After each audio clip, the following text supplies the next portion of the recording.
Yep, we've done it again. But this time we are going bigger than a DIY van. It's a caravan! Hi, I'm Amanda and this is my husband Luke, and together we are going to build our very own caravan. Why would we build a caravan? Because we like making our lives very difficult. And taking on way too many projects at once. But we never learn, so let's go. You might ask, why would we want a caravan instead of a van?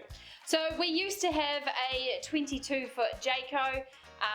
This was awesome. We loved it. We bought it as a bit of a test though. We bought it because we were wondering, do we even love camping? Do we like it or anything? I was brought up going camping with my family in a pop-top camper.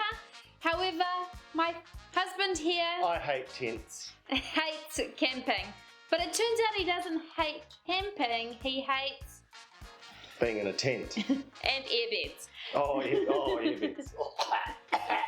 Yes. When we could get rid of those things, if we could get a solid side walls and have a decent bed and a good night's sleep. And blackout blinds. It turns out that we love camping.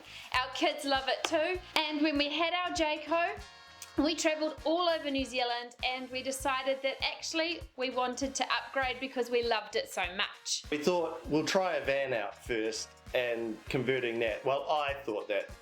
Not so much. And that was a fun project to do, but ultimately we like caravans better. And so we're going to build a caravan. The caravan that we're going to build, it's a little bit higher, like an Australian van. It's a little bit shorter so that we can fit into those campsites, but it is super duper insulated because obviously in New Zealand it is cooler than what it is in Australia. So well, in the winter.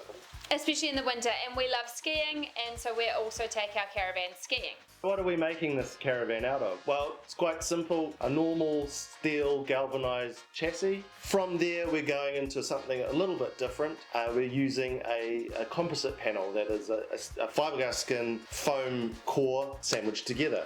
And that importantly is also on the flooring. We've got a 33mm complete box around all sides, which is essentially like a refrigerated truck. So that provides awesome insulation, good for keeping the heat in the winter and keeping the heat out in the summer. So it means that we can enjoy camping all year round and it will keep us comfortable wherever we take it. So using this caravan all year round means that we not only need to have a great indoor-outdoor flow and great living outside, we also need good living inside. The one thing that we have borrowed from our van build is a drop-down bed system so that we can have a fantastic lounge inside and also have a permanent bed set up all the time. Let's start at the front and walk through the layout. In the layout, which I have built in SketchUp, which has really helped us visualize and make this build actually work. So as we walk through the caravan, you'll see the bunks are at the front.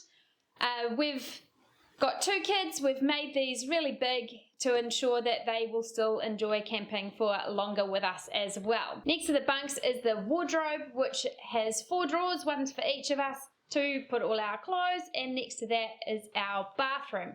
Now the bathroom is the one thing that is a little bit compromised in this build because of the height in the shower. The shower is at the front where the curve of the caravan does come up, and that is because that allows the layout of the bathroom to make the hallway a little bit larger than being a narrow cut-off hallway. So it gives a little bit of space for getting changed and just basically feeling like you've got a little bit more room than you would normally have in a caravan. Now you'll see we're putting in a washing machine, on-wall washing machine, and ideally we'll also have a heated towel rail. We had this in the Jayco as well to heat our towels, especially in winter, and actually dry them off. So moving back into the middle of the caravan, we've got a kitchen on either side, and next to the kitchen is the pantry, fridge, and then another wardrobe, which hopefully will be a little bit of a drying room with some drawers underneath. Talking about drying rooms, we're also going to pump through hot air into the shower so that in winter we can dry our ski gear. On the kitchen, we've got induction cooking on the driver's side, I guess, or the off side. And we've split the kitchen so we have the sink on the passenger side or the on side. So that just allows for a little bit more countertop space. And then underneath that, we'll have on the passenger side, we'll have a dishwasher and a rubbish bin, which is always good to have. And above the kitchen, we've also got our upper cabinet. Now in the lounge area, we've got a big U-shaped lounge, which will allow lots of space inside when it is snowing or raining outside. And then the bed drops down over the top of it to be able to make a full-size Super King bed for Luke and I. That's the layout of this caravan that we're building. And in this video series, we are going to document the trials and tribulations of building it. Because we aren't professionals at this, but what we are professionals at is watching YouTube and learning how to do things by watching others. You can basically learn how to do anything on YouTube, and that is what we've done for the last 3 years. I've been pestering Luke for a long time to build our own caravan so that we can make it specific for our family and also New Zealand, and we've been watching a lot of YouTube to do so. I now feel like I've watched a sufficient amount of YouTube to be able to at least attempt to do this. So yeah, let's see how we go. So make sure you subscribe so you can follow us along our adventures of making this caravan. Click that notification bell so you get notified when we do upload our videos, and the next video will be talking about the chassis.